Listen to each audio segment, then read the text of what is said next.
Hi guys, welcome to Sweety kitchen Puthukkudi.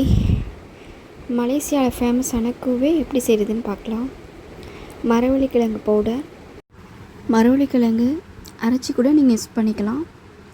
400 gram ஒரு mixing பவுலில் add பண்ணுறேன்.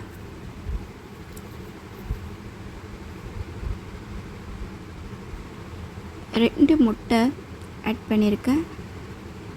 தேவையான 3 கப் வாட்டர் ஆட் பண்ணிவிட்டு நல்லா மிக்ஸ் பண்ணிக்கலாம். கட்டிகள் இல்லாமல் நீங்கள் விஸ்க்கு வச்சும் மிக்ஸ் பண்ணிக்கலாம், இல்லை மிக்ஸி ஜாரில் ஆட் பண்ணிவிட்டு கிரைண்ட் பண்ணிக்கலாம்.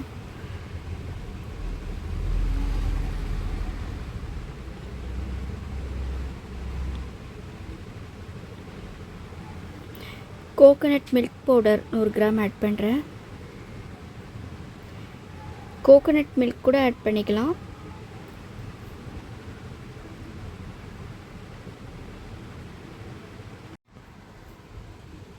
One packet vanilla powder add பண்ணுறேன். நீங்கள் வெனிலா எசன்ஸ் கூட ஆட் பண்ணிக்கலாம். ஸ்மெல் நல்லாயிருக்கும், டேஸ்ட்டும் நல்லாயிருக்கும். வெனிலா பவுடர் ஆட் பண்ணால் வெனிலா எசன்ஸ் நல்லா ஸ்மெல்லாக இருக்கும்.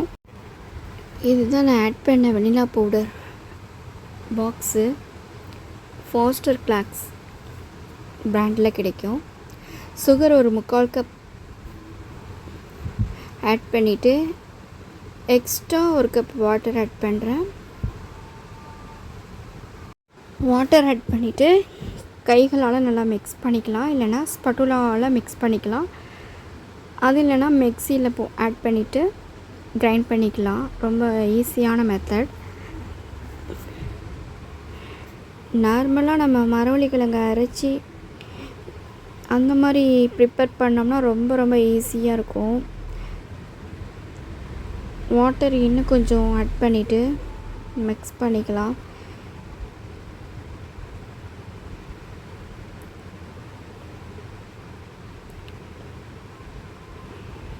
கட்டிகள் இல்லாமல் மிக்ஸ் பண்ணணும், அது ரொம்ப இம்பார்ட்டண்ட்.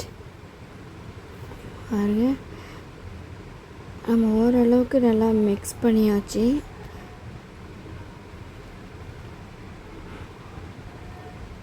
மிக்ஸி ஜாரில் ஆட் பண்ணிவிட்டு நான் கிரைண்ட் பண்ணிட்டேன். மாவு இந்த ஸ்டேஜில் இருக்கணும், ரொம்பவும் தண்ணியாக இருக்கக்கூடாது.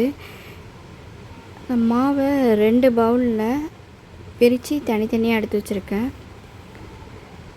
எக்ஸ்ட்ரா வேறு மாவு இருக்குது, அது வேணால் அடையாக நம்ம ப்ரிப்பேர் பண்ணிக்கலாம். 1 டீஸ்பூன் க்ரீன் கலர் 1 பவுலில் ஆட் பண்ணிவிட்டு நல்லா மிக்ஸ் பண்ணுறேன். Green food colour,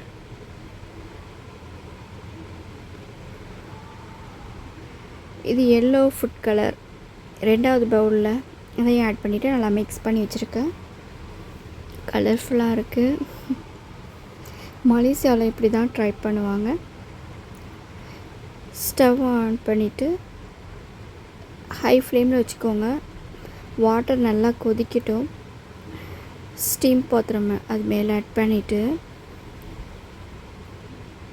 yellow food colour போட்டு இந்த மாவு மிக்ஸ் பண்ணி வச்சுருக்கோம்ல, இப்போ அது ஒரு ஸ்டீம் பேனில் கீயை க்ரீஸ் பண்ணி நல்லா ஃபுல்லாக படுற அளவுக்கு ஈவனாக பரப்பிட்டு அதில் மாவு ஆட் பண்ணிவிட்டு ஸ்டீம் பாத்திரத்தில் வச்சு நம்ம மூடி போட்டு 1/2 hour நல்லா குக் பண்ணிவிட்டு இப்போது க்ரீன் கலர் மாவை அது மேலே ஆட் பண்ணிவிட்டு அதையும் நல்லா வேக வச்சுக்கலாம்.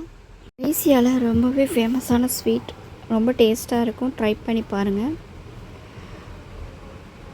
முன்ன உள்ள கலருக்கும் இப்போ உள்ள கலருக்கும் நல்லா டிஃப்ரெண்ட்டாக இருக்குது. பாருங்கள், இப்போ நல்லா ஹீட் ரெடியூஸ் ஆனதும் கட் பண்ணிக்கலாம். ஃப்ரிட்ஜில் வச்சு கூட ஜில்லுன்னு சாப்பிட்லாம். ரொம்ப டேஸ்ட்டாக இருக்கும். ட்ரை பண்ணுங்கள், சப்ஸ்கிரைப் பண்ணுங்கள். தேங்க்ஸ் ஃபார் வாட்சிங்.